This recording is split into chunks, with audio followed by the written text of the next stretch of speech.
Chris Sewall here, baseball card collector, investor, dealer in that order.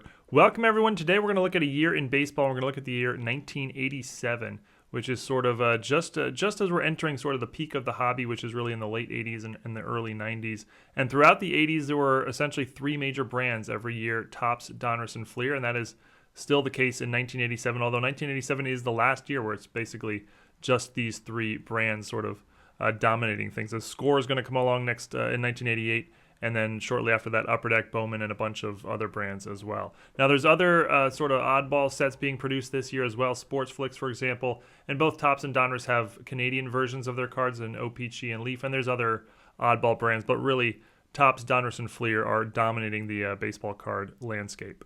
The baseball card hobby was very different back then than what it is today. Boxes contain 36 packs. Packs cost, as you can see there, 40 cents per pack.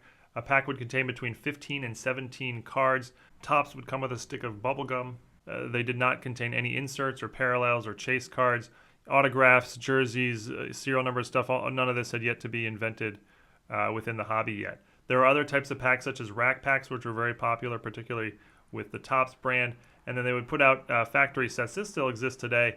Topps was the most famous for doing this, although Donruss and Fleer did it as well.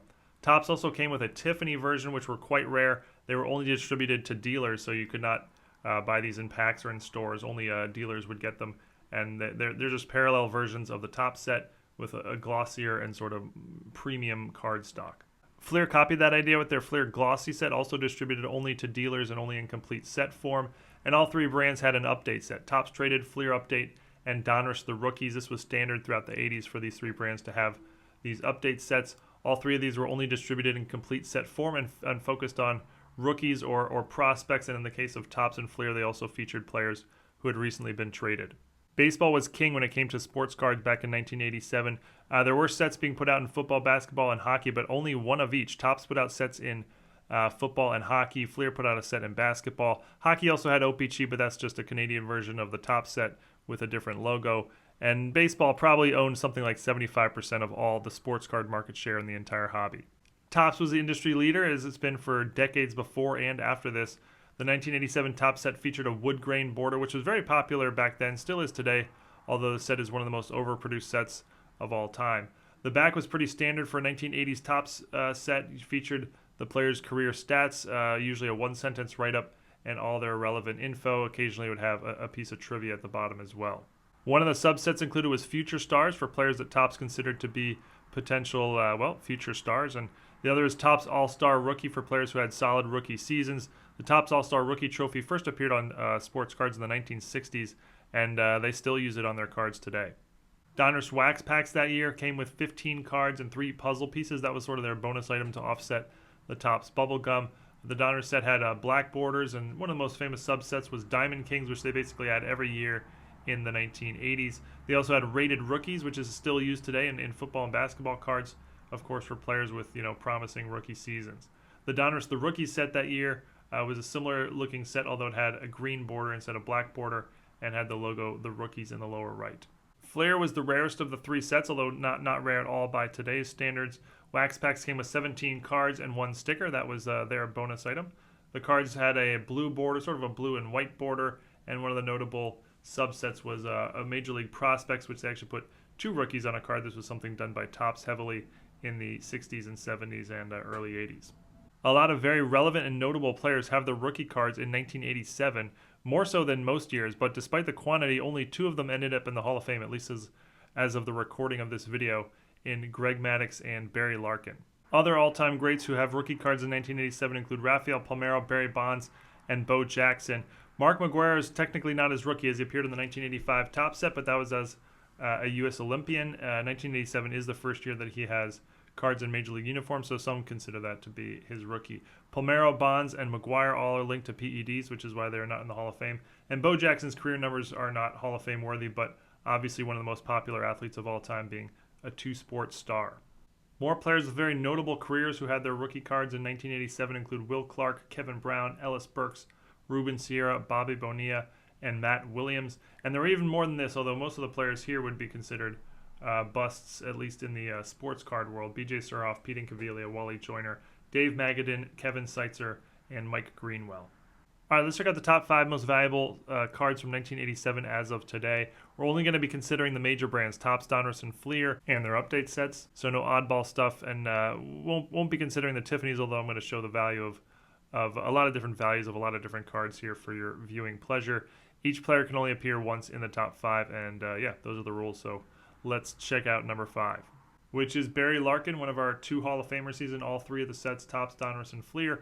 His most valuable in a PSA 10 is the Fleer, selling for about $116 today. That's the average of recent sales. You can get his Donruss or his Topps rookie in a PSA 10 for under $50. Next up at number 4 is Mark McGwire, and again, these are technically not his rookie cards as he appears in the 1985 Topps set, but he also appears here in these 87 sets, 87 Donruss and Topps. The Fleer is actually the Fleer update, and then the Donruss, the rookies, which is his most valuable card from 1987 with a PSA 10 going for $142. Each of these cards raw can be had for about $1 or so. And then you can see the Tiffany in a PSA 10 goes for about $275. The Tiffany is just a lot rarer than anything else from this year. Coming in at number 3 is our other Hall of Famer, Greg Maddux, who appears in the Donruss set, and the other 3 are all the update sets, Donruss, the rookies, Fleer update, and Topps traded. And the most valuable, as you can see, is the Donruss. Basically, his only rookie card from a base set, $208 average recent sales of a PSA 10. The Topps traded Tiffany goes for a little over $500. And again, you can have all of these cards raw for just a couple bucks. Our silver medal at number 2, and I was surprised by this. I thought he would win this easily, but it goes to Barry Bonds, who appears in the Topps, Donruss, and Fleer base sets. He's not in any of the update sets.